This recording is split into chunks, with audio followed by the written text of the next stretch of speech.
જય જીનેન્દ્ર 1987 મુંબઈ મહાલક્ષ્મીમાં ચાતુર્માસ બિરાજમાન પૂજ્ય બંધુ ત્રિપુટી મહારાજમાંના સૌથી નાના લઘુબંધુ તેજસ્વી વક્તા પૂજ્ય મુનિશ્રી જીનચંદ્રજી મહારાજે શાંત સુધારસ ગ્રંથના આધારે જે 65 પ્રવચનો આપ્યા હતા તે ધ્વનિ મુદ્રિત કરીને અમે અહીં રજૂ કરીએ છીએ. 17મી શતાબ્દીના જૈન પરંપરાના મહાન તત્વજ્ઞાની અને મહાન મનોવૈજ્ઞાનિક મહોપાધ્યાય વિનય વિજયજી મહારાજે શાંત સુધારસ નામના જે અદ્ભુત ગ્રંથની રચના કરી તે ગ્રંથના આધારે પૂજ્ય શ્રી જીનચંદ્રજી મહારાજે મુંબઈના હજારો ભાવિકો સમક્ષ રોજ જે પ્રવચનો આપ્યા હતા અમે અહીં રજૂ કરી રહ્યા છીએ. તો ચાલો હવે આપણે સાંભળીએ શાંત સુધારસ વ્યાખ્યાન માળા પ્રવચન પહેલું. નિરંદ્રે ભવકાનને પરિગલ પંચાસ્રવાંભોધરે નાના કર્મલતા વિતાન ગહને મોહાંધકારોદ્ધુરે ભ્રાંતાનામ યદેહિનામ હિતકૃતે કારુણ્ય પુણ્યાત્મવે તીર્થે સૈ પ્રથિતા સુદારસ કિરો રમ્યા ગિર પાંતુ.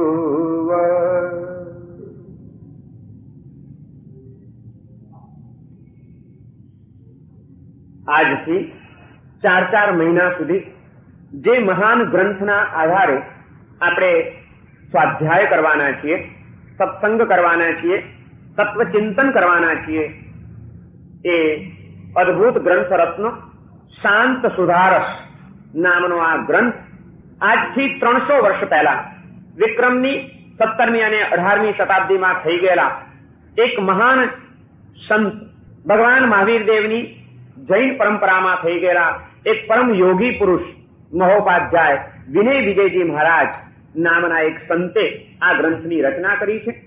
અને એ ગ્રંથનું આજથી આપણે વાંચન શરૂ કરવાનું છે.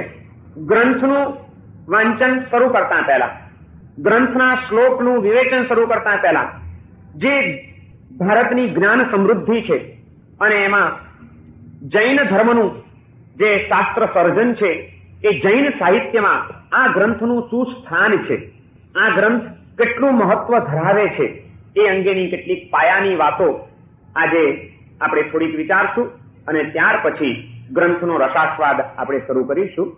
આ ગ્રંથના મૂળમાં જવું હોય તો બહુ પાછળ જવું પડશે.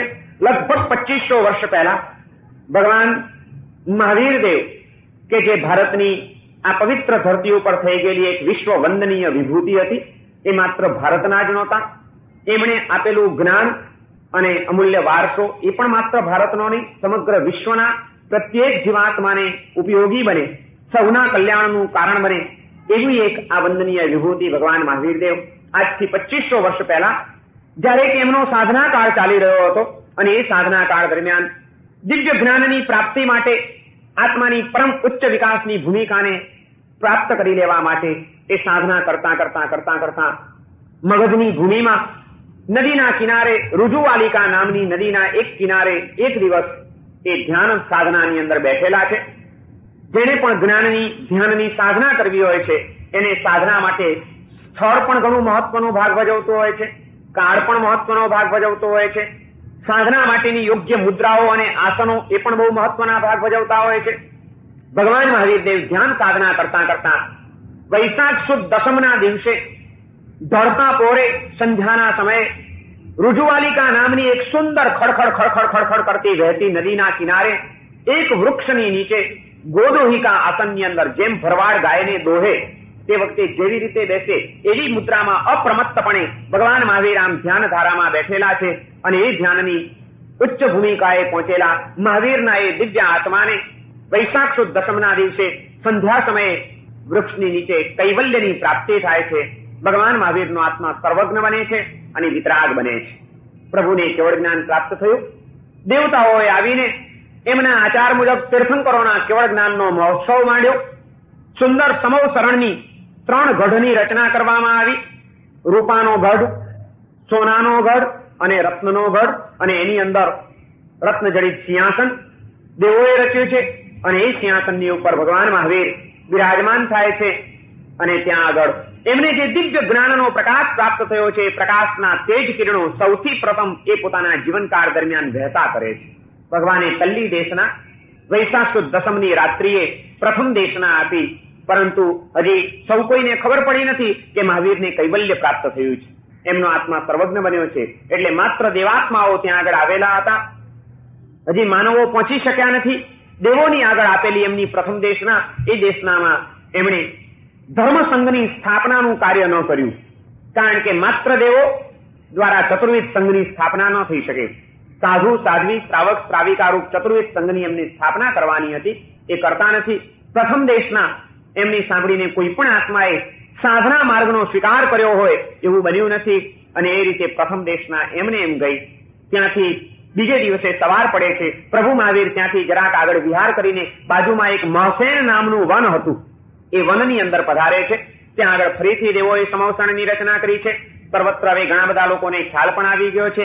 અનેક રાજાઓ, મહારાજાઓ, મહાન પંડિતો વગેરે અનેક બધા લોકો ત્યાં આગળ ભગવાન મહાવીરના દર્શન કરવા માટે, એમના જ્ઞાનની કોઈક સમૃદ્ધિને પ્રાપ્ત કરી લેવા માટે ટોળે ટોળા ઉમટી રહ્યા છે. જયારે અહીં આગળ મહાવીરનું સમવસરણ મંડાયું છે, તે જ વખતે નજીકની જ એક ભૂમિમાં મગધ દેશના પ્રકાંડ 11 મહાન વિદ્વાનો, બ્રાહ્મણ પંડિતો યજ્ઞ યાગ કરાવી રહ્યા છે. મહાન યજ્ઞ આરંભાયો છે. યજ્ઞની વેદિકાઓ ગોઠવાયેલી છે. 11 મહાન વિદ્યાના પારગામી એવા બ્રાહ્મણો એ વિધિ વિધાન કરાવી રહ્યા છે.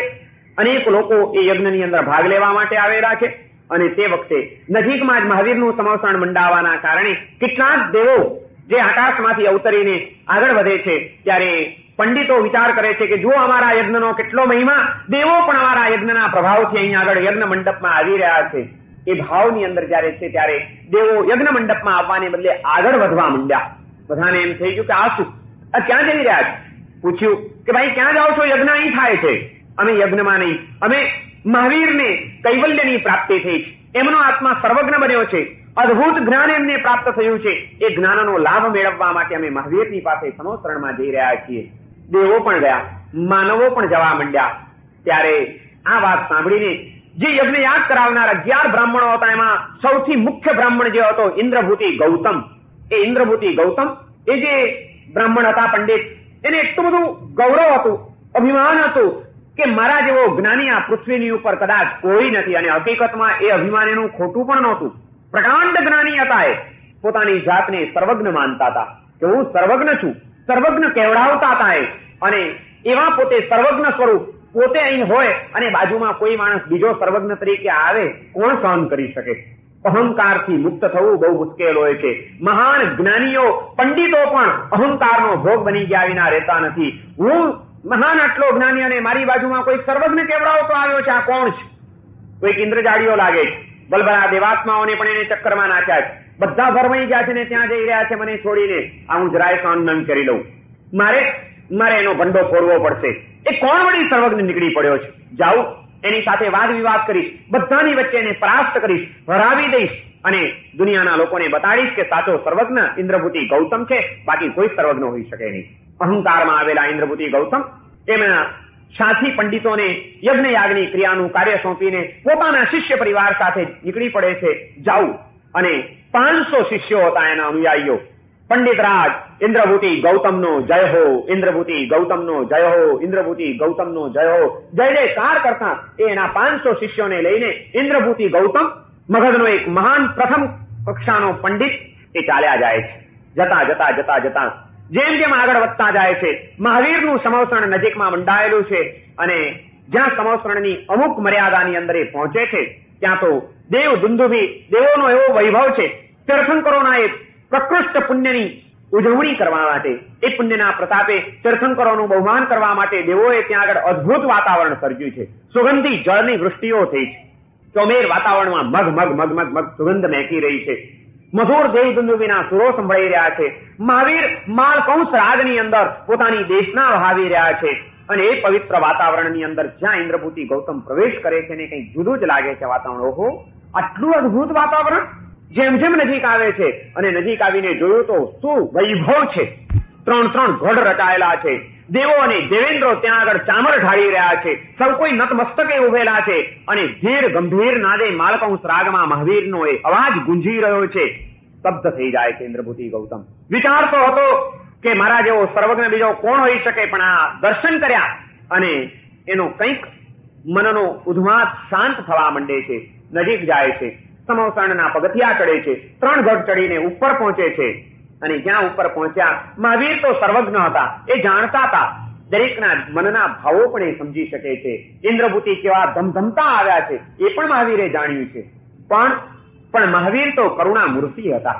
પરાસ્ત કરવા આવનારને પણ પ્રેમથી પલાળનાર હતા. એ વિરોધીને પણ પોતાનું અનુયાયી બનાવવાની શક્તિ અને સામર્થ્ય એમનામાં હતું. એમનામાં નહીં, એમની દિવ્ય પ્રતિભામાં હતું, એમની પ્રકાંડ જ્ઞાન સમૃદ્ધિમાં હતું. એ ઇન્દ્રભૂતિ ગૌતમ જેવા આમ આવે છે સમવસરણમાં, તરત જ મહાવીર ખૂબ પ્રેમથી એને બોલાવે છે કે આવો ઇન્દ્રભૂતિ ગૌતમ, તમે સુખરૂપ આવ્યા. જ્યાં મહાવીરે પ્રેમથી એને બોલાવ્યા ત્યાં ઇન્દ્રભૂતિ ચમકે છે કે ઓહો, આ મારું નામ બી જાણે છે. હું તો આની જિંદગીમાં પહેલી વાર મળી રહ્યો છું આ માણસને, અને એને મારું નામ પણ જાણી લીધું. આમ ઘણી વાર મનમાં વિચાર આવે છે, પણ તરત જ વળી વિચાર આવે છે કે મારું નામ તો કોણ નથી જાણતું, પણ આ દુનિયામાં દિગંતની અંદર મારું નામ તો ફેલાયેલું છે.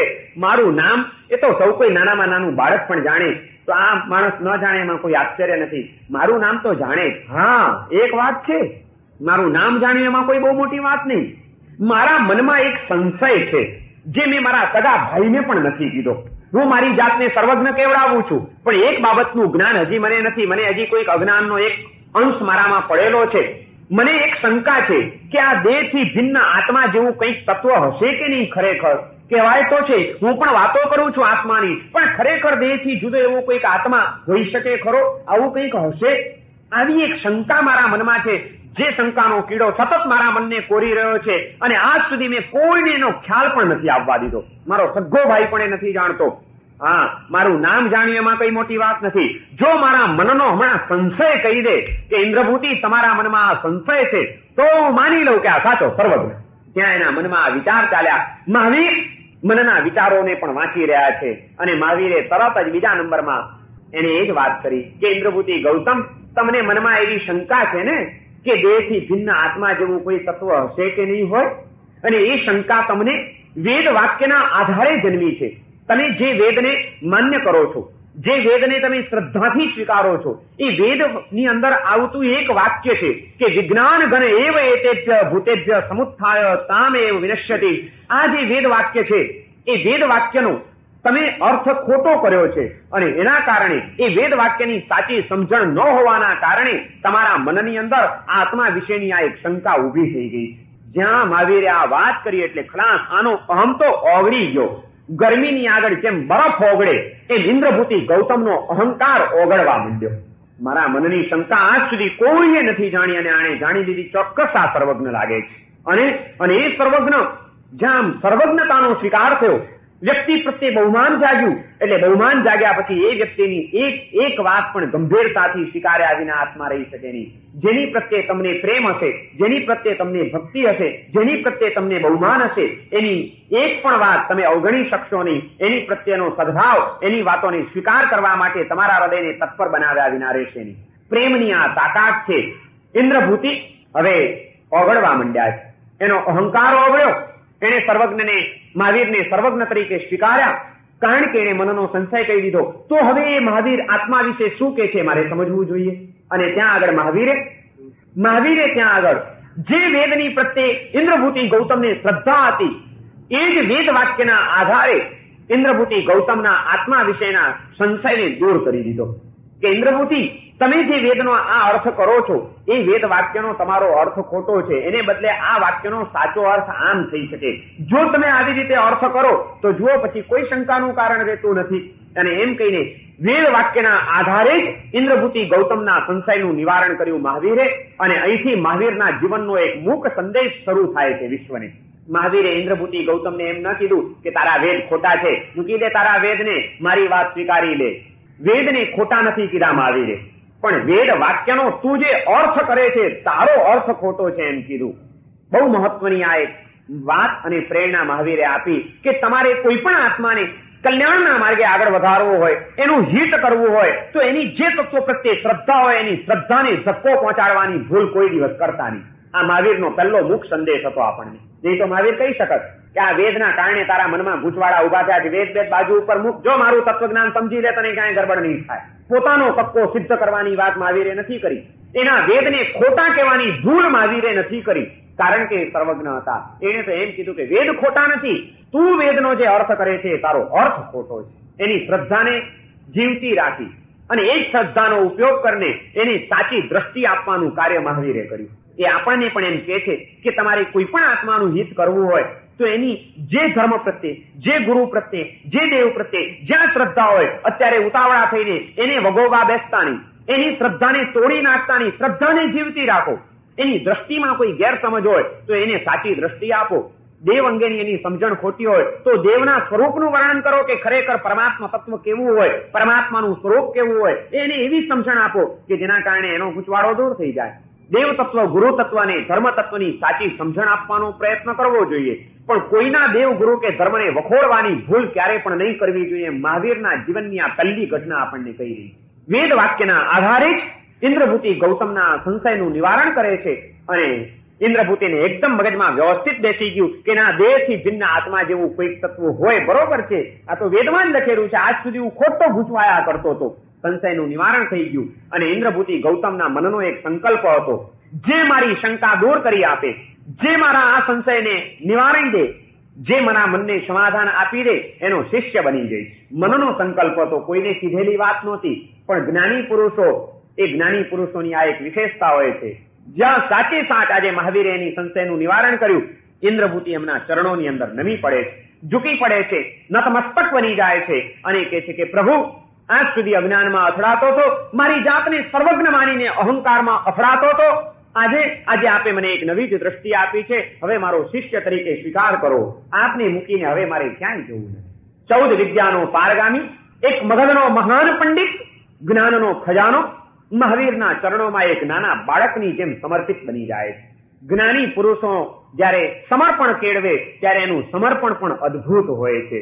અજ્ઞાનીઓ અંધકારમાં જ અથડાયા કરે અને જ્ઞાનીઓ પ્રકાશનો કિરણ પ્રાપ્ત કર્યા વિના રહે નહીં. ગૌતમ નાના બાળકની જેમ સમર્પિત બની ગયા મહાવીરના ચરણોમાં, અને જ્યાં ગૌતમ સમર્પિત બન્યા, એ શિષ્ય બન્યા મહાવીરના, ત્યાં પછી ગૌતમના શિષ્યો હવે ક્યાં બાકી રહે? એના 500 શિષ્યો પણ મહાવીરના ચરણોની અંદર શિષ્યત્વ સ્વીકારી લીધું. ભગવાન મહાવીરના પ્રથમ શિષ્ય કોઈ વણિક નહોતા. મહાવીરે ધર્મનું પ્રથમ દાન જો કોઈને કર્યું હોય તો બ્રાહ્મણને કર્યું છે. સદભાગ્ય બ્રાહ્મણ જ્ઞાતિને મળી ગયું છે. ઇન્દ્રભૂતિ ગૌતમ મહાવીરના પ્રથમ શિષ્ય થયા. એની સાથે એના 500 શિષ્યોએ પણ પ્રભુના ચરણે જીવનનું સમર્પણ કર્યું. પેલી બાજુ યજ્ઞ યાગ ચાલી રહ્યા છે. ઇન્દ્રભૂતિ ગૌતમના નાના ભાઈ અગ્નિભૂતિ હતા, એનાથી નાના ભાઈ વાયુભૂતિ હતા. ત્રણેય સગા ભાઈઓ અગ્નિભૂતિ ગૌતમ અને વાયુભૂતિ ગૌતમ એ બંને જણા પોતાના મોટા ભાઈની ક્યારની રાહ જોઈ રહ્યા છે કે હમણાં મારા મોટો ભાઈ પેલા મહાવીરને હરાવીને આવશે. પણ સમય જવા માંડ્યો. કલાક, 2 કલાક, 3 કલાક વીતી ગયા અને એમાં તો મગધના મહાન પંડિત ઇન્દ્રભૂતિને કોણ નહોતું ઓળખતું, અને એવા ઇન્દ્રભૂતિ મહાવીરના શિષ્ય થયા.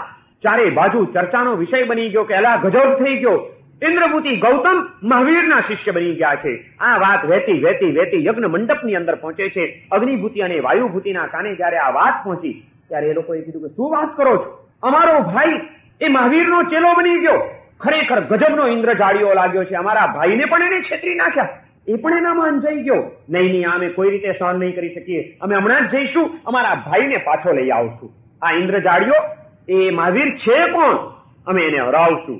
અને ત્યાર પછી અગ્નિભૂતિ પોતાના શિષ્યોને લઈને આવે છે, એની પાછળ વાયુભૂતિ પોતાના શિષ્યોને લઈને આવે છે, એની પછી સુધર્મ નામના બ્રાહ્મણ પોતાના શિષ્યને લઈને આવે છે. એક બ્રાહ્મણો આવતા ગયા, સૌ કોઈ આવ્યા હતા અહંકારના ધમધમાટ સાથે, અને છેવટે નાના બાળકની જેમ સમર્પિત બનતા ગયા. મહાવીરે એક એકના હૃદયની અંદર રહેલી શંકાઓ કે જે કોઈને કહી નહોતા શકતા. અગ્નિભૂતિને પણ મનની અંદર શંકા હતી કે કર્મ જેવું કંઈ હશે કે નહીં. જે શંકા એણે પોતાના મોટાભાઈ ઇન્દ્રભૂતિને પણ કોઈ દિવસ કીધી નહોતી. મહાવીરે એક એકની શંકાનું નિવારણ કર્યું. એને માન્ય એવા શાસ્ત્ર વાક્યોના આધારે અને એક એક મહાવીરના શિષ્ય બનતા ગયા. 11 બ્રાહ્મણો મહાન પંડિતો એ દિવસે મહાવીરનું શિષ્યત્વ સ્વીકારીને જીવનને ધન્ય બનાવી ગયા એમના શિષ્યોની સાથે. અને એ રીતે મહાવીરના પ્રથમ 11 શિષ્યો મહાન બ્રાહ્મણ પંડિતો હતા. એની પાછળ એના સેંકડો શિષ્યોએ પણ મહાવીરનું શિષ્યત્વ સ્વીકાર્યું. અને મહાવીરનું એ મોસેન વનની અંદર સ્થપાયેલું સમવસરણ, એ સમવસરણમાં મહાવીરે ત્યાં આગળ જેમ ઇન્દ્રભૂતિ ગૌતમ વગેરે સાધુ બન્યા, ચંદનબાળા વગેરે સાધ્વી બની, આનંદ કામદેવ વગેરે કેટલાક સદગ્રહસ્થો એમણે મહાવીરના માર્ગનું એક શ્રાવકપણાના ગૃહસ્થ જીવનના આચારોનો સ્વીકાર કર્યો, પ્રતિજ્ઞાઓ લીધી. અને રેવતી, જયંતી વગેરે શ્રાવિકા જીવનના, સ્ત્રી જીવનના કેટલાક વ્રતો, નિયમો એ ગ્રહણ કરીને એમનું શિષ્યત્વ સ્વીકાર્યું. એમ સાધુ, સાધ્વી, શ્રાવક અને શ્રાવિકા રૂપે ચતુર્વિધ સંઘની સ્થાપના કરી. મહાવીરે વૈશાખ સુદ દસમના એમને કેવળ જ્ઞાન થયું અને વૈશાખ સુદ 11ના દિવસે ભગવાન મહાવીરે આ જૈન સંઘની સ્થાપના કરી. જે આપણો વર્તમાનમાં જૈન સંઘ કહેવાય છે, એ જૈન સંઘની આ આપણી જે સંસ્થા છે, એ સંસ્થાની સ્થાપનાનો દિવસ છે વૈશાખ સુદ 11, શાસન સ્થાપના દિન છે. મહાવીરે સાધુ, સાધ્વી, શ્રાવક, શ્રાવિકા રૂપ ચતુર્વિધ સંઘની સ્થાપના કરી. અને કોઈ પણ સંસ્થા સ્થપાય તો એ સંસ્થાનું બંધારણ પણ હોવું જ જોઈએ. બંધારણ વિના તો કામ ચાલી શકે જ નહીં. કોઈ સંસ્થા કાર્ય કરી શકે જ નહીં. માત્ર વ્યક્તિઓથી કોઈ દિવસ સંસ્થા ન ચાલે. વ્યક્તિ પણ જોઈએ અને સંસ્થાનું બંધારણ પણ જોઈએ. ભારત સ્વતંત્ર થયું પછી એણે પહેલું કામ શું કર્યું? બંધારણની રચના કરી અને કોંગ્રેસની સ્થાપના કરી. સંસ્થા સ્થાપવી છે તો વ્યક્તિઓ જોઈશે અને બંધારણ જોઈશે. ચતુર્વિધ સંઘની વ્યક્તિઓ હતી, બંધારણ ક્યાંથી લાવવું? જ્યાં પ્રભુએ શિષ્ય તરીકે સ્વીકાર કર્યો ઇન્દ્રભૂતિ ગૌતમનો, એ સાધુ બન્યા. ઇન્દ્રભૂતિ ગૌતમ મુનિ બન્યા. પણ સાધુ બન્યા પછી તરત જ હવે હું એક મહાન જ્ઞાની છું, એક મહાન પંડિત છું, એ પોતાના અહંકારનું પોટલું બાંધીને ઇન્દ્રભૂતિએ બાજુ ઉપર મૂકી દીધું. હવે તો નાના બાળકની જેમ સર્વજ્ઞ એવા મહાવીરના ચરણોમાં નતમસ્તક બનીને ઇન્દ્રભૂતિ પ્રભુને પ્રથમ પ્રશ્ન પૂછે છે, વૈવમ કિમ તત્તમ? પ્રભુ, આ વિશ્વમાં તત્વ શું છે? ઇન્દ્રભૂતિનો મહાવીરને આ પહેલો પ્રશ્ન હતો. અને મહાવીરે ત્યાં આગળ એના જવાબમાં 3 વસ્તુઓ કીધી. ઇન્દ્રભૂતિ પૂછે છે, ભૈવમ કિમ તત્તમ? મહાવીર કહે છે, ઉત્પન્ને એવા, વિગમે એવા, ધુવે એવા. વસ્તુ ઉત્પન્ન થાય છે, થોડોક સમય સુધી ટકે છે અને છેવટે લય પામી જાય છે. ઉત્પત્તિ, સ્થિતિ અને લય, આ 3 સિદ્ધાંતો ઉપર સમગ્ર વિશ્વનું તત્વ ચાલી રહ્યું છે. મહાવીરે સૌથી પહેલું તત્વજ્ઞાન આ આપ્યું, ઉત્પત્તિ, સ્થિતિ અને લયનું. ઇન્દ્રભૂતિ ગૌતમ વગેરે 11 બ્રાહ્મણોએ પ્રશ્ન પૂછ્યો અને મહાવીરે એને ત્રિપદી આપી. 3 જ પદ બોલ્યા. પણ એ 3 પદ બોલીને મહાવીરે શું કર્યું? દરેક આત્માની અંદર અનંત જ્ઞાનનો ખજાનો પડેલો છે, પરંતુ એ ખજાનો આજે ઢંકાયેલો છે. એને ખોલીને બહાર કાઢવાની જરૂર છે. તમને ખબર છે, ભારતની અંદર ઠેક ઠેકાણે અવારનવાર તેલના કુવાઓ નીકળી રહ્યા છે. અંકલેશ્વરમાં નીકળ્યા, ભરૂચમાં નીકળ્યા, ખંભાતમાં નીકળ્યા, જુદી જુદી જગ્યાએ તેલના કુવા નીકળે છે. એ તેલના કુવા નીકળ્યા એનો અર્થ શું? ધરતીમાં તેલ છે એમ જ ને, ખજાનો છે. પણ એ ખજાનો આજ સુધી મળતો નહોતો. એનું કોઈ પોઈન્ટ મળી જાય જ્યાંથી એ ધોધ નીકળે, એ પિન પોઈન્ટ જો ખોલી નાખવામાં આવે તો ગેલન તેલ અંદરથી નીકળ્યા જ કરે છે. એનું પિન પોઈન્ટ ખુલી જવું જોઈએ. ઇન્દ્રભૂતિ ગૌતમ વગેરે 11 બ્રાહ્મણો આમ પણ મહાન જ્ઞાની હતા, પંડિત હતા, અને આમે દરેક આત્માની અંદર અનંત જ્ઞાનનો ખજાનો તો પડેલો છે. મહાવીરે ઉત્પન્ને એવા, વિગમે એવા, ધુએ એવા 3 વાક્ય કહીને એના પિન પોઈન્ટ ખોલી નાખ્યા. અને જ્યાં પિન પોઈન્ટ ખોલી નાખ્યા એટલે અદ્ભુત જ્ઞાનનો ક્ષયોક્ષમ થઈ ગયો ત્યાં આગળ ઇન્દ્રભૂતિ ગૌતમ વગેરેને. અને એ મહાન બ્રાહ્મણોએ ત્રિપદી ઉપરથી દ્વાદ સાંગીની રચના કરી. આચારાંગ, ઠાણાંગ, સંવાયાંગ વગેરે જે આ જૈન ધર્મના આગમ ગ્રંથો છે, મૂળભૂત જે ગ્રંથો છે, જેને જૈન સંઘનું બંધારણ કહી શકાય, એવું જે શ્રુત જ્ઞાન છે, એ શ્રુત જ્ઞાનને વહેવડાવનાર જો કોઈ હોય તો મહાવીરના પ્રથમ 11 શિષ્યો 11 ગણધરો હતા. મહાવીરે એમને ત્રિપદી આપી અને એ 3 વાક્યની ઉપર એનું વિવેચન કરીને અખૂટ જ્ઞાનનો વિસ્તાર આ 3 એમના 11 મહાન પંડિતોએ કર્યો, જે દ્વાદ સાંગી તરીકે સ્વીકૃત થયા, જે જૈન સંઘનું એક બંધારણ બન્યું. વૈશાખ 11નો એ દિવસ કે જે દિવસે આ બંધારણની રચના થઈ. અને એ રીતે મહાવીરે પિન પોઈન્ટ ખોલી નાખ્યા પછી જે જ્ઞાનનો સાગર લહેરાતો થયો 11 બ્રાહ્મણોના માધ્યમ દ્વારા આ વિશ્વની ઉપર, એ સાગર લહેરાવા માંડ્યો. મહાવીર પછી 11 એમના ગણધરો આવ્યા. એમાં પણ સૌથી વધુ દીર્ઘાયુષ્ય જો કોઈનું હોય તો તે સુધર્મા સ્વામીનું હતું, ચોથા ગણધરનું. અને એ સુધર્મા સ્વામીની પાઠ પરંપરા આપણી ચાલી. એ સુધર્મા સ્વામીની જે દ્વાદ સાંગીની રચના હતી એનો પ્રવાહ, શ્રુત જ્ઞાનનો પ્રવાહ ચાલ્યો. સુધર્મા સ્વામીએ જંબુ સ્વામીને પોતાનો જ્ઞાનનો ખજાનો આપ્યો, જંબુ સ્વામીએ પ્રભવ સ્વામીને આપ્યો, પ્રભવ સ્વામીએ એની પછી સ્વયંભવ સુરીને આપ્યો. એમ કરતા કરતા એ દ્વાદ સાંગીનો જે અખૂટ જ્ઞાનનો ખજાનો હતો એ પછીના પોતાના વારસદારોને એ મહાપુરુષો આપતા ગયા. અને એમ કરતા કરતા ભદ્રબાહુ સ્વામી સુધી એ જ્ઞાનનો ખજાનો અખંડપણે ચાલ્યો. પણ ભદ્રબાહુ સ્વામી પછી સ્થુલીભદ્રજી આવ્યા કે જે સ્થુલીભદ્રજીએ અહંકારમાં આવવાના કારણે એની યોગ્યતા ગુમાવી દીધી અને એમનાથી જ્ઞાન પછી થોડું ખંડિત થતું ગયું. 14 પૂર્વધર છેલ્લા થઈ ગયા ભદ્રબાહુ સ્વામી અને ત્યાર પછી 10 પૂર્વનું જ્ઞાન મેળવ્યું સ્થુલીભદ્રજીએ. અને એ પછી પણ એ જ્ઞાનનો પ્રવાહ પાછો ચાલતો જ રહ્યો. એમ કરતા કરતા આર્ય રક્ષિત સુરી સુધી 9.5 પૂર્વનું જ્ઞાન આવ્યું. 9.5 પૂર્વના જ્ઞાની, મહાન જ્ઞાની એવા એ આર્ય રક્ષિત સુરીએ પછી એમણે જોયું કે હવે કલિકાળના જીવોનો ક્ષયોક્ષમ શક્તિઓ એ બધી ઘટતી જાય છે. એટલા માટે એમને આ જ્ઞાનને જરાક વ્યવસ્થિત કરીને આપવાની જરૂર છે. એટલે એમણે મહાવીરના મુખમાંથી વહી નીકળેલી એ જ્ઞાન ગંગાને 4 વિભાગમાં વહેંચી નાખી. દ્રવ્યાનુયોગ, ચરણ કરણાનુયોગ, ગણિતાનુયોગ અને કથાનુયોગ. એટલે કે જે કંઈ એમની જ્ઞાન સમૃદ્ધિ હતી મહાવીરની, એમની જે કંઈ દેશનાઓ હતી, એમના જે કોઈ તત્વજ્ઞાનના સિદ્ધાંતો હતા એને 4 વિભાગમાં વહેંચી નાખવામાં આવ્યા. કેટલાક સિદ્ધાંતો તત્વજ્ઞાનને લગતા હતા, કેટલીક વાતો મહાવીરની તત્વની છણાવટ કરતી હતી. એને દ્રવ્યાનુયોગ કહેવામાં આવે છે જૈન પરિભાષામાં. દ્રવ્ય એટલે આત્મદ્રવ્ય, પૂદગલ દ્રવ્ય, આ બધા જે દ્રવ્યને લગતી વાતો છે સડ દ્રવ્યની, એ દ્રવ્યનું તત્વજ્ઞાન જે છે એ દ્રવ્યાનુયોગ નામના ગ્રંથોની અંદર વિભક્ત કરવામાં આવ્યું. કેટલીક વાતો મહાવીરના સિદ્ધાંતોની અંદર જીવનમાં માણસે કેમ જીવવું જોઈએ, આચાર વિચારોને લગતી જે વાતો હતી એને ચરણ કરણાનુયોગ જૈન પરિભાષામાં કહેવામાં આવે છે. એ જાતની વાતોનું એક અલગ સંકલન કરવામાં આવ્યું. કેટલીક વાતો બધી ગણતરીની જ હતી કે મેરુ પર્વત 1 લાખ યોજન ઊંચો, આટલા લાખ યોજન પહોળો, એના પછી આટલા લાખ યોજનનો સમુદ્ર. આ યોજનોને, માઇલ ને, ગાઉ ને, સંખ્યા ને, અનંત ને, અસંખ્ય ને, આવી જે ગણતરીની ગણિતની વાતો હતી એવા જે કોઈ સિદ્ધાંતો હતા એનું એક અલગ સંકલન કરીને ગણિતાનુયોગ રીતે એને મૂકવામાં આવ્યો. અને ગમે એવી તત્વજ્ઞાનની વાતો હોય, ગમે તેવી જીવનની આચાર વિચારની વાતો હોય, પણ એ સામાન્ય કક્ષાના માણસના મનમાં પણ ઉતરી જાય એ માટે તો એને એકદમ લોકભોગ્ય બનાવવી પડે. ને લોકભોગ્ય વસ્તુ ત્યારે જ બને માણસના મગજમાં તો એ બેસી જાય, ભૂલાય નહીં, કે જો એને કથાના સ્વરૂપે એને વ્યવસ્થિત ગોઠવી દેવામાં આવી હોય તો. એટલે મહાવીર પણ એમની દેશનામાં અવારનવાર કથાઓ કરતા હતા, વાર્તાઓ કહેતા હતા. અને આવા જે ચરિત્રો, જે આદર્શો, જે વાર્તાઓ કે જેમાંથી વ્યક્તિને જીવનના વિકાસની કંઈક ને કંઈક પ્રેરણાઓ પ્રાપ્ત થાય એવી જે વાર્તાઓની જે વાતો હતી એને કથાનુયોગ ના વિભાગની અંદર વેચી નાખવામાં આવ્યું. એમ ભગવાન મહાવીર ના મુખમાંથી નીકળેલી ત્રિપદી, એમાંથી ગણધરોએ કરેલી દ્વાદ સાંગીની રચના રૂપે વહી નીકળેલો અખૂટ જ્ઞાન સાગર એ આર્ય રક્ષિત સુરી પછી 4 મોટી નદીઓ રૂપે વહેંચાઈ ગયો. એક દ્રવ્યાનુયોગની નદી, એક ચરણ કર્માનુયોગની નદી, એક ગણિતાનુયોગની નદી અને એક કથાનુયોગની નદી. હવે સાગર 4 નદીઓમાં વહેંચાયો. પણ એ પણ ગંગા અને યમુના જેવી મોટી સાગર જેવી નદીઓ હતી જેમાં અનેક ગ્રંથો હતા. અને એ 4 પ્રવાહની અંદર આ જ્ઞાનનો ખજાનો વહેતો રહ્યો. વિશ્વના અનેક જીવોને કંઈક ને કંઈક પ્રકાશ પ્રાપ્ત થતો રહ્યો.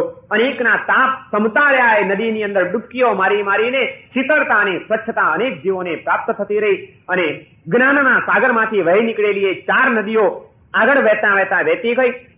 સદીએ અનેક આચાર્યો થયા, અનેક મહાપુરુષો થયા. એ બધાએ કોઈએ કથાનુયોગમાંથી કોઈ પોઈન્ટ લીધો, કોઈએ દ્રવ્યાનુયોગમાંથી કોઈ વિષય પકડ્યો, કોઈએ ચરણ કરણાનુયોગ, આચાર વિચારને લગતી વાતોને પ્રાધાન્ય આપ્યું. અને પોતપોતાની સમજ મુજબ, પોતપોતાની શક્તિ મુજબ નાના વળી પાછા નવા ગ્રંથોના પણ સર્જન કરતા ગયા.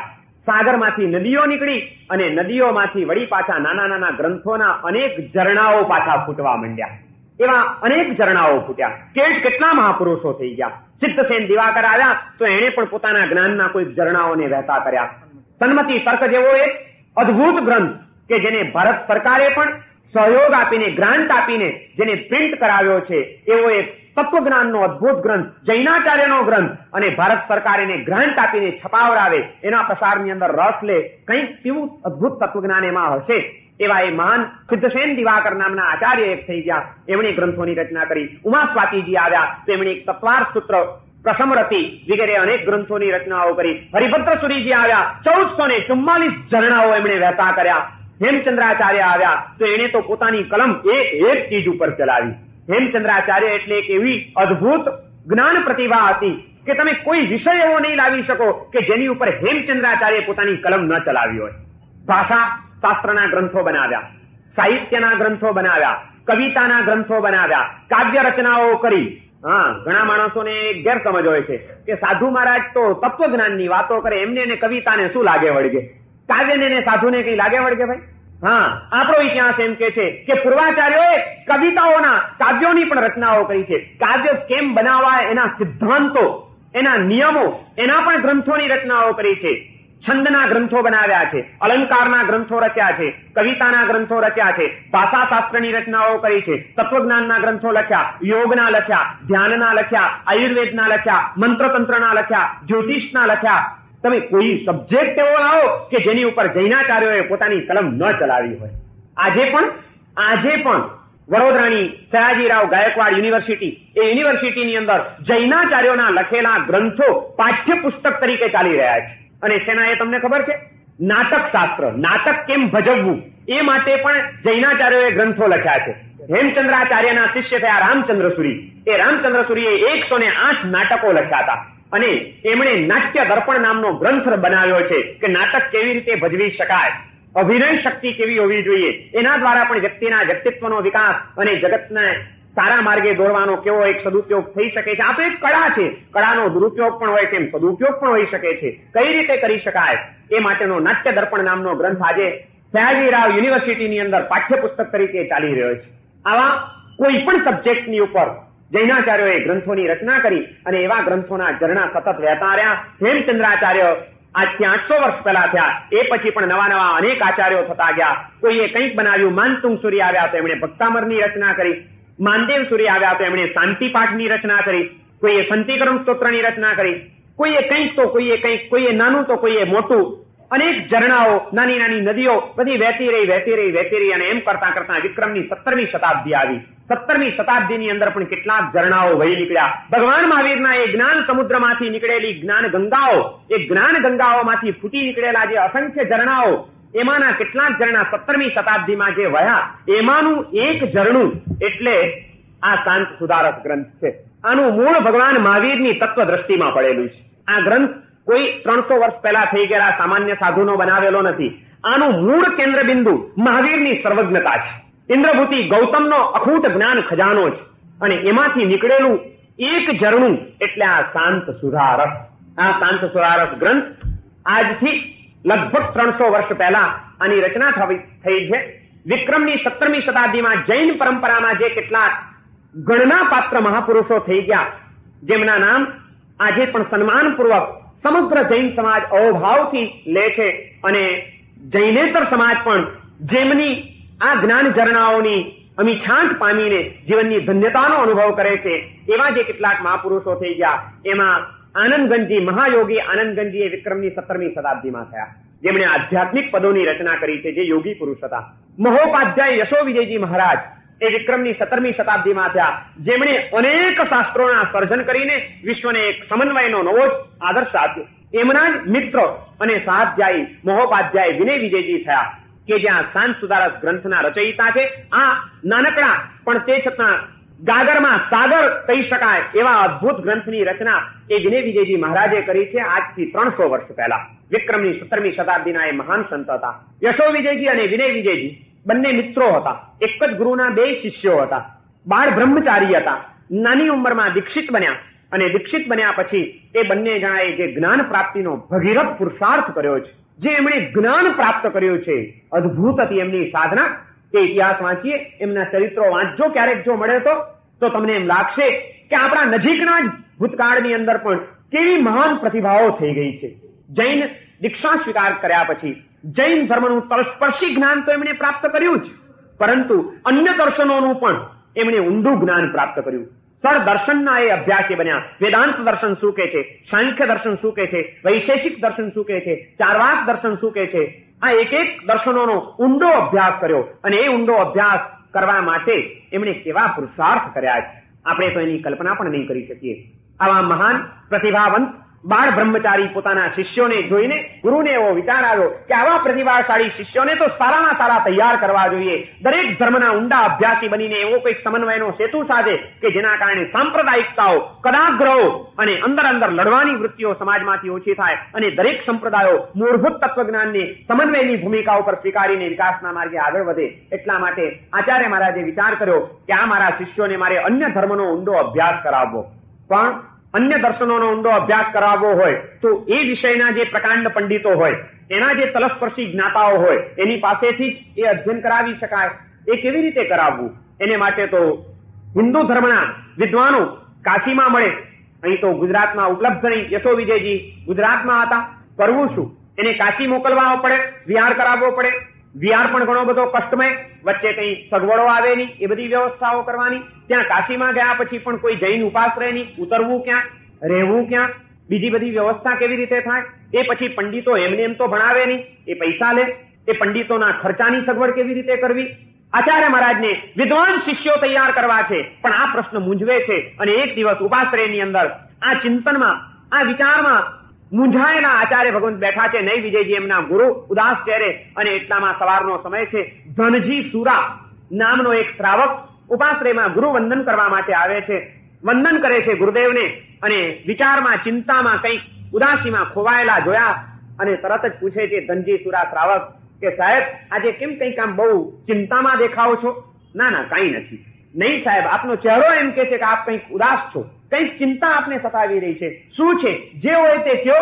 અને તે વખતે નઈ વિજયજી કે છે કે આ મારા બે વિદ્વાન શિષ્યો, એની પ્રતિભા, એની જ્ઞાનની જિજ્ઞાસા, એનો ભવ્ય પુરુષાર્થ, આ બધું જોઈને ગૌરવ થાય છે. અને મારી પાસે જેટલું હતું એટલું જૈન દર્શનનું જ્ઞાન તો બધું મેં આપી દીધું, સારામાં સારા તૈયાર કર્યા છે. હવે ઈચ્છા એવી થાય છે કે અન્ય દર્શનોનો પણ જો અભ્યાસ કરી લે તો સમન્વયનો કોઈક સેતુ સાધી શકે. એ માટે એમને કાશી મોકલવા પડે, 12 વર્ષ ત્યાં આગળ રહેવું પડે, એનું અધ્યયન કરવું પડે. એ માટે ઘણી બધી વ્યવસ્થાઓ કરવી પડે. અમે તો સાધુ છીએ, અમારી કેટલીક મર્યાદાઓ આવી જાય છે. આ બધું કોણ કરે? આટલા ખર્ચની વ્યવસ્થા ક્યાં કરવી? સામેથી કોઈ ગ્રસ્તને પૈસાનું કેવું એ માટે જીવવું પડતી નથી. અને ખલાસ તેજીને ટકોરો જ બસ હોય. જ્યાં આટલો ઇશારો મળ્યો, ધનજી સુરા તરત જ નતમસ્તક બનીને કહે છે કે ગુરુદેવ, એમાં આટલી બધી ચિંતા શું કરવાની? અમને પુણ્યના ઉદયથી મળેલી સંપત્તિ જો આ ભગવાનના સંઘના વિકાસમાં, સાધુઓના જ્ઞાન પ્રાપ્તિના વિકાસમાં જો કામ નહીં લાગે તો અમારી સંપત્તિને કરવાની શું? ગુરુદેવ, એ લાભ મને આપો. આપે કોઈએ કહેવાની જરૂર નથી. આટલાથી માંડીને આટલો જે કંઈ પણ આનો વ્યવસ્થા ખર્ચ થાય, બધો ખર્ચ હું કરીશ. આ લાભ મને જ આપો. કોઈ શ્રાવકને આપ હવે આ વાત કરતા નહીં, કોઈને પણ કઈ ઇશારો પણ કરતા નહીં. અને આ લાભ મને મળશે તો હું મારી જાતને અહોભાગ્ય માનીશ, મને આનંદ થશે. ગુરુદેવ, આપને જે ઈચ્છા હોય એવા સારામાં સારા શિષ્યો તૈયાર કરો. આમાં ક્યાં આપને આપના માટે કઈ જોઈએ છે? એ પણ સમાજ માટે જ આપે કરવું છે ને, સંઘના અને સમાજના કલ્યાણ માટે કરવું છે. ક્યાં મારા માટે તમે કંઈક માંગો છો? ગુરુદેવ, બિલકુલ નિશ્ચિંત બની જાઓ. અને ઇતિહાસ એમ કે છે 300 વર્ષ પહેલાનો કે ધનજી સુરા શ્રાવકે એ દિવસે ઉપાધ્યાય યશો વિજયજી અને વિનય વિજયજી બંનેની તમામ વ્યવસ્થા કાશી સુધી મોકલવાની ગોઠવી દીધી. ત્યાં આગળ સારામાં સારા પંડિતો રોકવાની વ્યવસ્થા કરી, એના મોટા પગારો ચૂકવવાની પણ વ્યવસ્થા એમણે જ કરી. અને એ રીતે યશો વિજયજી અને વિનય વિજયજી આ બંનેનું અધ્યયન શરૂ થઈ ગયું. સારામાં સારા પંડિતોને રોકીને એ બંને અધ્યયન મેળવતા ગયા છે. અને એ રીતે આ બંનેની જ્ઞાન સાધના ચાલી રહી છે. વિજયજી અને વિનય વિજયજી ત્યાં આગળ પહોંચ્યા છે. અન્ય દર્શનોનું ઊંડું અધ્યયન કરવું છે, જ્ઞાનનો કોઈક વિશિષ્ટ ક્ષયોપમ પ્રાપ્ત કરવો છે. એ માટે જ્ઞાનની કૃપા પ્રાપ્ત કર્યા વિના પણ ન ચાલે. જ્ઞાનની અધિષ્ઠાત્રી દેવી સરસ્વતીની કૃપા પણ જોઈએ. અને એ યશો વિજયજી અને વિનય વિજયજી બંને જણા પહોંચ્યા છે. કાશીમાં ગંગાના નદી કિનારે એક એમને માટે ઝૂંપડા જેવું નાનકડું મકાન બાંધી દેવામાં આવ્યું છે. અને એ ઝૂંપડીમાં રહીને સૌથી પહેલા અધ્યયન પછી શરૂ કરવું છે. પહેલા સરસ્વતીનું વરદાન મેળવવું છે, સરસ્વતીની કૃપા પ્રાપ્ત કરવી છે. કારણ કે જ્ઞાનની એ અધિષ્ઠાત્રી દેવી છે. 21 દિવસનું અનુષ્ઠાન શરૂ કરે છે સરસ્વતીની મંત્ર સાધનાનું. ગુરુએ આપેલા મંત્રનો જપ કરીને, મંત્ર સાધના કરીને સરસ્વતી પાસેથી વરદાન મેળવવું છે જ્ઞાનનો ક્ષયોપમ પ્રાપ્ત કરવા માટેનું. અને પવિત્રતાના પુંજસમાં તપ અને જપની સાધનાનો યજ્ઞ માંડીને બેઠેલા, ગંગાના નદી કિનારે પલાઠી વાળીને બેસી ગયા છે. સરસ્વતીની સાધના ચાલી રહી છે. 21 દિવસની સાધના પણ શા માટે કરવી પડે આવા મહાન પુરુષોને? સાધના શરૂ થઈ ગણતરીના દિવસો જાય છે અને આમની પવિત્રતાથી, આમની નિષ્ઠાથી, આમની સદભાવનાથી પ્રભાવિત થઈને અધવચ્ચે જ સાધનાની અધવચમાં જ સાક્ષાત સરસ્વતી ત્યાં આગળ પ્રગટ થાય છે. પ્રગટ થઈને હાથ જોડીને ઉભી રહે છે. મને કેમ યાદ કરી? યશો વિજયજી તરત જ નમી પડે છે. માં, તું અમારી માતા છે. આજે માતાના આશીર્વાદ જરૂરી બન્યા છે. જ્ઞાનનો એક યજ્ઞ માંડવો છે. માત્ર જૈન દર્શનનો જ નહીં, તમામ દર્શનોનું અધ્યયન કરીને વિશ્વને એક નવો સંદેશ આપવો છે, જેમાંથી વિશ્વનો એક એક આત્મા સાચી શાંતિને પ્રાપ્ત કરી લે. અને એ માટે માતાના આશીર્વાદ જોઈએ છે. માં, આશીર્વાદ આપ. આ જ્ઞાનની અમારી સાધના ક્યાંય ખંડિત ન બને. અને ઇતિહાસ એમ કે છે, યશો વિજયજીએ પોતાના ગ્રંથોની અંદર પણ એવો ઉલ્લેખ કરેલો છે આજથી 300 વર્ષ પહેલા, કે ત્યાં આગળ સાક્ષાત સરસ્વતીએ પ્રસન્ન થઈને હાથ ઊંચા કરીને એને વરદાન આપ્યું કે બસ હવે સાધના લંબાવવાની જરૂર નથી, અધ્યયનનું કામ શરૂ કરી દો. હું પ્રસન્ન છું, જાઓ, તમારી સાથે રહીશ અને તમારામાંથી એવા જ્ઞાનના ઝરણાઓ ફૂટશે જે ઝરણાઓ સદીઓ સુધી આ વિશ્વના જીવોને એક કોઈક અદભુત શાંતિનો, સમાધિનો અને જ્ઞાનનો પ્રકાશ આપી જશે. સરસ્વતીનું એ વરદાન પ્રાપ્ત થયું. યશો વિજયજીએ પોતે ઉલ્લેખ કર્યો છે પોતાના ગ્રંથોની અંદર, શારદ સાર દયા કરો, આપો વચન સુચંગ, તું તૂઠી મુજ ઉપરે, તું તૂઠી મુજ ઉપરે, જાપ કરત ઉપગંગ. ઉપગંગ, ગંગાની નજીક એટલે ઉપગંગ કહેવાય. પ્રમુખની નજીકનો માણસ ઉપપ્રમુખ કહેવાય. એમ ગંગાની નજીકમાં બેસીને જાપ કરતા હતા. તું તૂઠી મુજ ઉપરે, તું તુષ્ટ થઈ, પ્રસન્ન થઈ, તે મને વરદાન આપ્યું. જાપ કરત ઉપગંગ, હું જયારે ગંગાના કિનારે જાપ કરતો હતો ત્યારે હે માતા, તે મને વરદાન આપ્યું, તે મને વચન આપ્યું છે, એટલે હવે મને કોઈ ભય નથી. અને એ રીતે સરસ્વતીની સાધના કરીને, સરસ્વતીની કૃપા પ્રાપ્ત કરીને યશો વિજયજી અને વિનય વિજયજીએ 12 વર્ષ સુધી કાશીમાં રહીને અભ્યાસ શરૂ કરી દીધો. ત્યાંના પ્રકાંડ પંડિતો પાસે એમની જ્ઞાન સાધના ચાલી રહી છે. અને એ જ્ઞાન સાધનાનો એમનો પુરુષાર્થ અને એમનો ક્ષયોક્ષમ કેટલો અદભુત હશે, આપણે તો માત્ર કલ્પના કરવી રહી, પણ એમના ક્ષયોક્ષમની ઝાંખી એક ઘટના દ્વારા આપણને મળે છે કે અભ્યાસ કરતા કરતા યશો વિજયજી અને વિનય વિજયજીને એવી એક ખબર પડી ગઈ કે એક ગ્રંથ, એક પોથી એવી છે ગુરુ પાસે કે જે બહુ અલભ્ય છે, જેની બીજી ક્યાંય પ્રત મળતી નથી, એક જ નકલ છે. અને એ પોથીમાં અખૂટ જ્ઞાન પડેલું છે, પણ ગુરુ મહારાજ કોઈને એ પોથી આપતા નથી. યશો વિજયજી અને વિનય વિજયજીને એમ થઈ ગયું કે આટલું અધ્યયન કરીને એક પણ ગ્રંથ કેમ બાકી રહી જાય, બધું જ મેળવી લેવું જોઈએ. એટલે એવી વૈયાવચ કરે છે, સેવા કરે છે, ગુરુને પ્રસન્ન કરે છે. અને એક દિવસ ગુરુ પ્રસન્ન થયા છે ત્યારે કહે છે કે શું તમારી જ્ઞાન સાધના છે, હું પ્રસન્ન થયો છું, બોલો હું તમને શું આપું. ગુરુદેવ સાચે સાચ પ્રસન્ન થયા છો? હિન્દુ પરંપરાના એક પંડિત હતા, પણ જૈન મુનિ પણ જ્યાં જ્ઞાન મેળવવું છે ત્યાં અહંકાર હોય નહીં, ત્યાં નમ્ર બનીને વિવેક અને ઔચિત્ય પૂર્વક લઈ જ લેવું જોઈએ. ત્યાં ક્યારે પણ વિવેક ચૂકાય નહીં. હાથ જોડીને કહે છે, ગુરુદેવ આપે તો અમને ઘણું જ્ઞાન આપ્યું છે, અમે બીજું તો શું માંગીએ આપની પાસે, પણ જો ખરેખર આપ પ્રસન્ન થયા હો, અમને એવું જાણવા મળ્યું છે કે એક ગ્રંથ આપની પાસે છે જે આપે લપેટીને સંતાડીને રાખ્યો છે, આપ કોઈને આપતા નથી. ગુરુદેવ હૃદયમાં એક વસવસો રહી જાય છે કે આવો એક મહાન ગ્રંથ અમને અધ્યયન કરવા નહીં મળે. ભાઈ એ વાત નહીં, તમે બીજું કંઈ પણ માંગો, ગુરુદેવ આટલી કૃપા કરો. એવા કરગરે છે નાના બાળકની જેમ. મહાન જ્ઞાનીને પણ જ્ઞાનની પિપાસા કેટલી હોય, જીવનમાં જ્ઞાન પ્રાપ્તિમાં ક્યારે પણ થાકતા નહીં, ઇતિ કર્તવ્યતા માની લેતા નહીં. અમે તો બહુ ભણી લીધું, ઘણા જ્ઞાની થઈ ગયા, હવે અમારે કાંઈ જરૂર નથી. આ વિચારે અને આ આપણી મનોભૂમિકાએ આપણા વિકાસને રૂંધી દીધો છે. જીવનના અંતિમ દિવસ સુધી નહીં, અંતિમ પળ સુધી વિદ્યાર્થી થઈને જે જીવી શકે એ જ કંઈક જીવનનો સાર પામી શકે.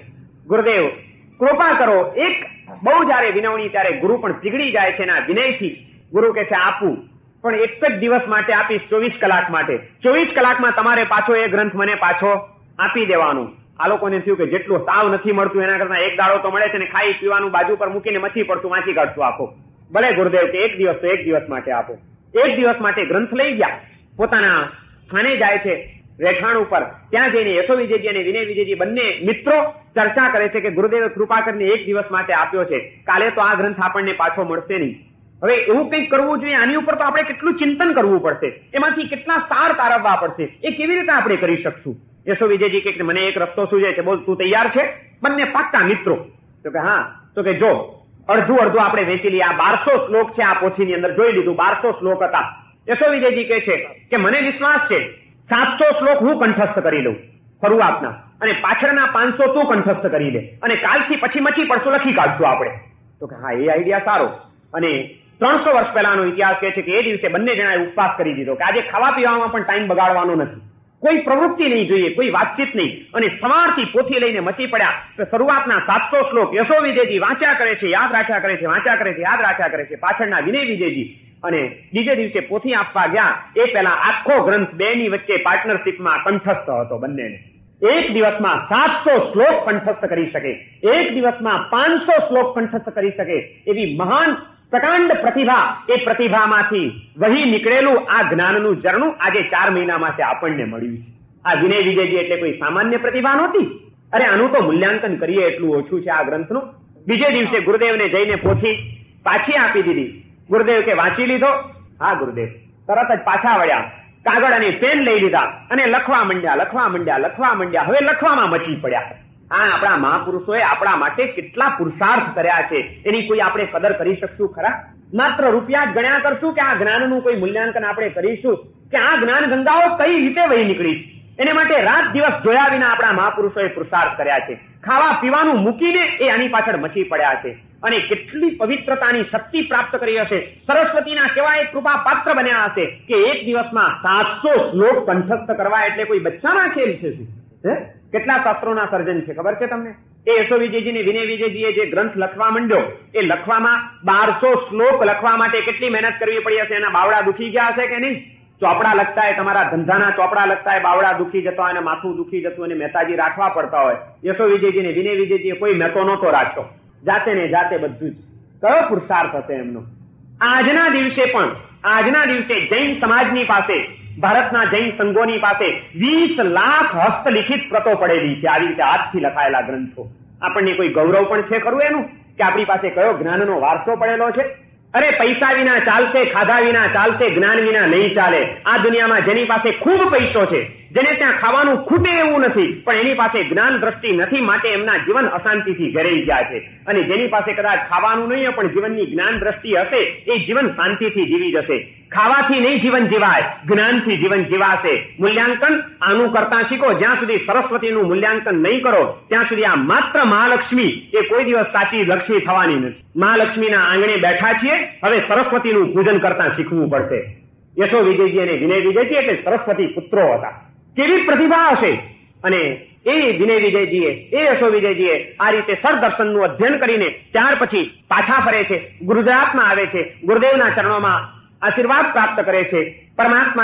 પરમાત્માનો અનુગ્રહ હતો, સરસ્વતીની કૃપા હતી, ગુરુના આશીર્વાદ મળ્યા અને યશો વિજયજી અને વિનય વિજયજીએ કલમ ચલાવી. પછી હવે શાસ્ત્રોનું સર્જન, પહેલા અધ્યયન કર્યું પછી સર્જન કરે છે હવે. અને એ સર્જનમાંથી યશો વિજયજીએ તો જે એક ગ્રંથોની રચના કરી છે, અદ્ભુત ગ્રંથો છે. યશો વિજયજીએ કેટલા ગ્રંથો બનાવ્યા? નામ દઈ શકશો તમે મને? નામની આંકડો દઈ શકશો? શેર બજારની અંદર આજે શું ભાવ ચાલે છે એનો આંકડો આપણને ખબર છે, પણ જે મહાવીરના ધર્મના અમે શ્રાવક છીએ એવું ગૌરવ લઈએ છીએ, મહાવીરના ધર્મ પરંપરામાં નજીકમાં નજીક થઈ ગયેલા મહાપુરુષે કેટલા ગ્રંથો બનાવ્યા એના આંકડાની અમને ખબર નથી. શું આપણી કરુણતાઓ છે આ બધી! કેટલી કરુણતાઓ છે આપણી! વિનય વિજયજીએ પણ ગ્રંથોની રચના કરી, પણ યશો વિજયજીના ગ્રંથો વિદ્વત ભોગ્ય વધુ હતા, વિનય વિજયજીના ગ્રંથો લોક ભોગ્ય વધુ બન્યા. કારણ કે એમણે એવો જ કંઈક પ્રયત્ન કર્યો.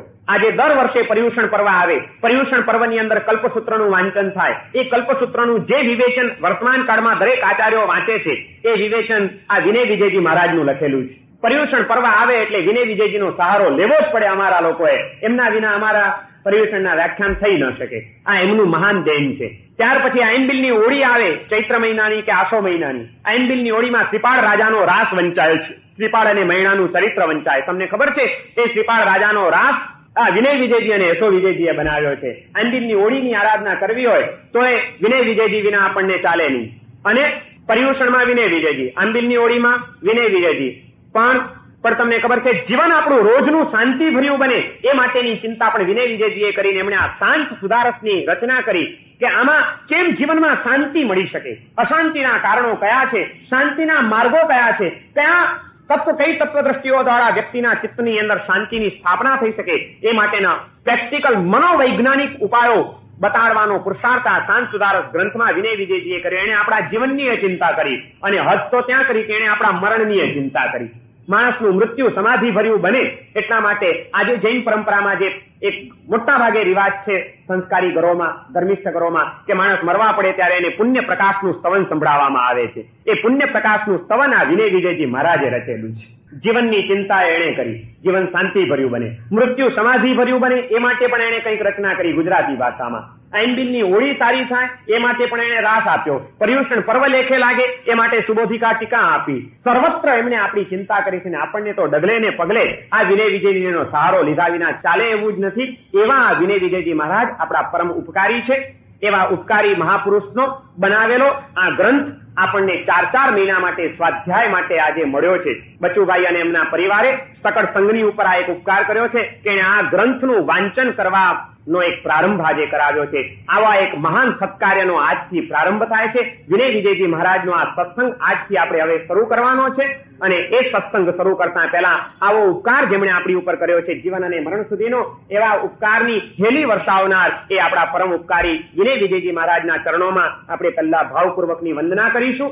એમના ઉપકારનું આપણે સ્મૃતિ કરીશું અને એ ઉપકારના સ્વીકાર સાથે એમના ચરણોમાં વંદના સાથે આ ગ્રંથનો રસાસ્વાદ આપણે આવતીકાલથી હવે શરૂ કરીશું. ભગવાન મહાવીર દેવની પરંપરામાં એમના મુખમાંથી વહી નીકળેલી જે જ્ઞાન ગંગા, એ જ્ઞાન ગંગાનું એક ઝરણું એટલે આ શાંત સુધારસ છે. સર્વમંગલ માંગલ્યમ સર્વકલ્યાણ કારણમ પ્રધાનમ સર્વધર્માણામ જૈનમ જયતિ શાસનમ.